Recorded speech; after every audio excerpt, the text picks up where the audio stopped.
Vous le savez, les comics ne se résument pas au super slip. C'est également une galerie de création qui nous emmène vers des imaginaires, vers le fantastique, vers la science-fiction, vers l'héroïque fantasy et vers tous les types de récits possibles et imaginables.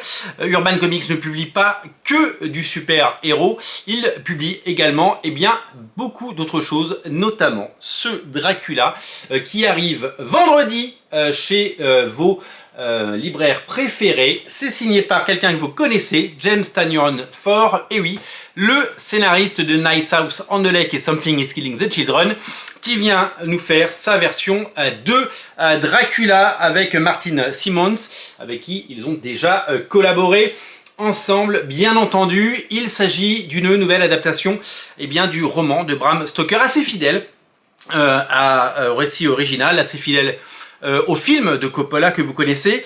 Et c'est vrai que Dracula reste un personnage très populaire dans le domaine public, donc tout le monde peut évidemment raconter les aventures. Vous connaissez les versions qui ont pu naître ces derniers temps, puisque c'est un personnage qui apparaît très souvent en bande dessinée, en livre, dans des belles éditions, des éditions illustrées. On pense bien entendu à celui de Mignola, qui était l'adaptation du film de Coppola. On pense à celui de George Best, sorti il y a quelques années, magnifique ouvrage que je vous invite à découvrir, qui existe en deux formats. On en avait vendu beaucoup à l'époque d'Original Comics, ça avait été un véritable succès. Et on pense évidemment à des récits comme celui actuellement en financement sur Kickstarter. C'est Kelly Jones au dessin, et c'est quelque chose de sublimissime.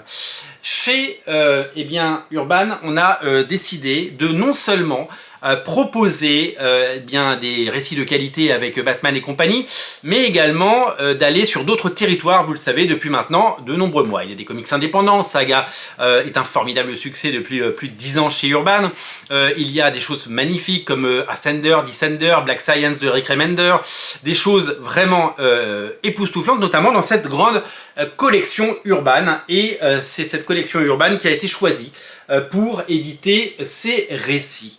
Dans son souci de diversification, l'éditeur Urban Comics a opté pour plusieurs stratégies. D'un côté, il y a des grands noms avec des séries cultes comme Sean Murphy sur Zorro, Zorro qui est un formidable succès encore une fois en France, et qui nous propose de découvrir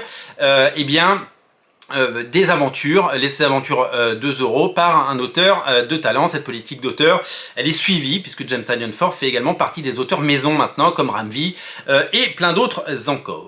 Il y a aussi cette politique de licence, de se diversifier à travers les licences Transformers ou G.I. Joe. Vous avez peut-être déjà lu les premiers récits Transformers par Daniel Warren Johnson ou Void Rivals de Robert Kirkman. L'idée est de proposer autre chose, d'aller proposer d'autres récits avec des excellents auteurs et d'aller sur des territoires et sur des terrains qui peut-être sont susceptibles de séduire un lectorat plus large que celui des comics.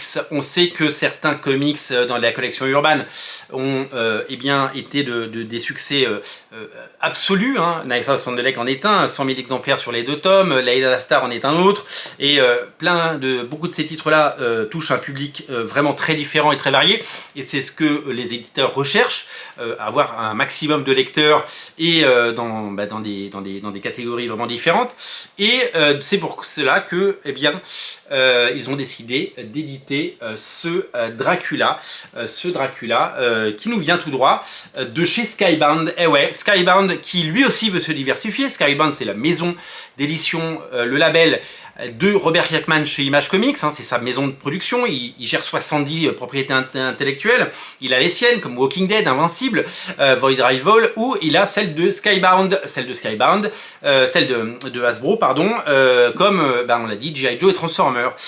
Et il a aussi pris une licence chez Universal, les Universal Monster. Donc vous avez un logo Universal ici, le studio Universal, et Universal est connu, vous le savez, pour ses adaptations de très grands classiques et de très grands monstres. Et donc c'est tout naturellement que ces récits nous arrivent.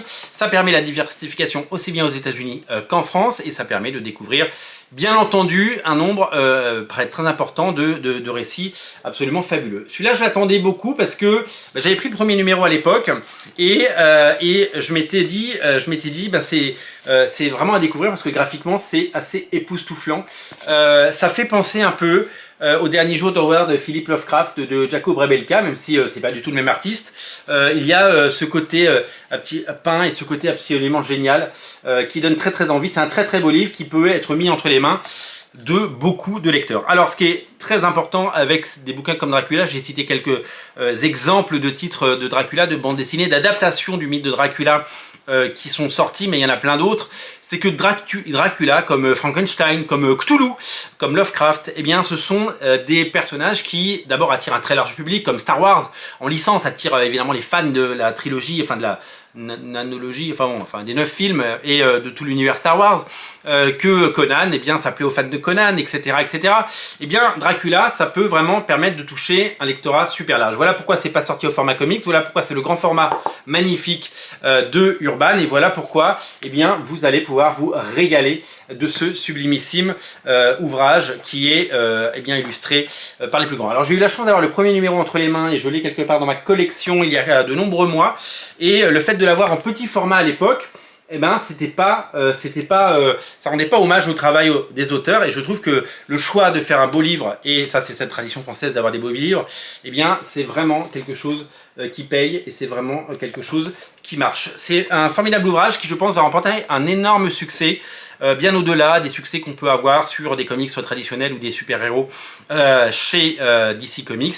Là, vraiment, Urban a choisi eh bien, un titre de qualité qui, je l'espère, vous séduira. Les pages sont belles, les auteurs sont de renom, Dracula, c'est super connu, et c'est tout simplement eh bien, un formidable bouquin qu'il ne faut pas rater. Demain, on parlera d'un autre bouquin qui sort, qui s'appelle L'étrange créature du lac noir vit toujours.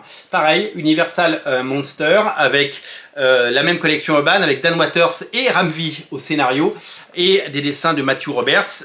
C'est aussi tout aussi palpitant dans un autre style graphique, dans un autre style de dessin, vous verrez. Et d'autres titres sont à venir, puisque est en cours de publication aux États-Unis. Là, j'ai pris les 2 premiers numéros parce que j'aime beaucoup le mythe de Frankenstein. C'est le Frankenstein de Michael Walsh et Toni Marie Griffin, une autre Marie que Marie Shelley, qui a ouvert le bal avec des sublimissimes couvertures variantes. Voilà, on part de ça pour faire plus tard quelque chose qui sera aussi grand que ça. Vous voyez la différence de taille. On a hâte de l'avoir entre les mains, ce Frankenstein, qui fera un très très beau livre également chez Urban. 2 très beaux ouvrages. Aujourd'hui, je vous présente Dracula. Demain, je vous présente le deuxième. Salut!